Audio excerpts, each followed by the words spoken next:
வணக்கம் மாணவர்களே, நம்ம 10வது கணித பாடத்தில் உறவுகளும் சார்புகளும் அத்தியாயத்தில் 1.5 பயிற்சியில் 6வது கணக்கு பார்க்க போகிறோம். இங்கே என்ன கொடுத்துருக்காங்கன்னா, ஒரு விதி கொடுத்துட்டாங்க. ஃபஸ்ட்டு எஃப் டாட் எஃப், அடுத்து F dot F dot F 2 தடவை கேட்டிருக்காங்க. நல்லா இருக்குல்ல? கணக்கு பார்க்கவே இன்ட்ரெஸ்ட்டாக இருக்குது. நம்ம எப்பயும் போல் செய்கிறது தான். ஃபஸ்ட்டு போட்டுக்குவோம், எஃப் டாட் எஃப்னு போட்டுக்குவோம். எஃப் டாட் எஃப்னால் என்ன அர்த்தம்? எஃப் ஆஃப் எக்ஸ்னு அர்த்தம். எஃப் ஆஃப் எக்ஸ்னு அர்த்தம். எஃப் ஆஃப் எக்ஸ் என்னது? X squared minus 1. மறுபடியும் என்ன சொல்கிறாங்க? இந்த எக்ஸ் ஸ்கொயர்டு மைனஸ் 1னா என்னது? இந்த இதை அங்கே அப்ளை பண்ண போகிறோம். எக்ஸ் ஸ்கொயர்டு மைனஸ் 1 என்ன செய்ய போகிறோம்? அப்ளை பண்ண போகிறோம். எந்த எக்ஸுக்கு பதில் x squared minus 1 the whole squared minus 1. இதுதான் என்னது?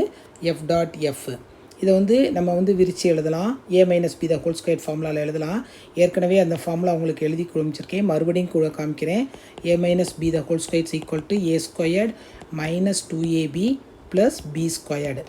இப்போ ஏ ஸ்கொயர்டுங்கும்போது a to the power of 4 minus 2x squared plus 1 minus 1 இருக்குதா? சரி, இப்போ இந்த ரெண்டும் கேன்சல் ஆகிரும். அப்போனா என்னது? F dot F equal to x power 4 minus 2x squared. இதான் ஆன்சர். ஓகேவாம்மா? அடுத்தது என்ன கேட்டிருக்காங்க? செகண்ட் சப்ஸ்டியூஷனில் எஃப் டாட் எஃப்னு கேட்டிருக்காங்க. 2 எஃப் டாட் எஃப். நம்ம ஏற்கனவே ஒன்று முடிச்சிட்டோம். இப்போ அடுத்ததுக்கு நம்ம வர்றதுனால இதிலேருந்தே நம்ம ஈஸியாக செஞ்சிடலாம். என்ன செய்யலாம்? F dot F.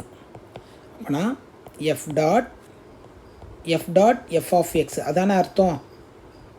இப்போ ஏற்கனவே நம்ம கண்டுபிடிச்சி வச்சுருக்கிறதுனால நமக்கு பிரச்சனை கிடையாது. இதை அப்படி பிரதியிட்டுருக்கோங்க. Minus 2x squared. ஓகே, சரி. இப்போ இதை எஃப் ஆஃப் எக்ஸ் ஸ்கொயர்னா எக்ஸ் என்னது? எக்ஸ் ஸ்கொயர்டுக்கு பதில் இதை அப்ளை பண்ணுறேன். எக்ஸ் ஸ்கொயர்டுக்கு பதில் அப்ளை பண்ணேன்னா என்னது? X power 4 minus 2x squared the whole squared minus 1. இது மறுபடியும் a minus b the whole square ஃபார்மேட்டில் கொண்டு போனீங்கன்னா எக்ஸ் பவர் 8 மைனஸ் 4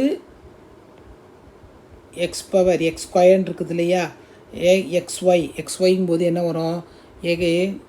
அடுக்குகளை கூட்டுங்க. 4 2 எவ்வளவு? 6. அடுத்து plus 4x power 4 B squared 4. அடுக்குகளை இது மாதிரி X squared into X squared X power 4 minus 1. புரியுதா மாணவர்களே? இது என்னது? F dot F.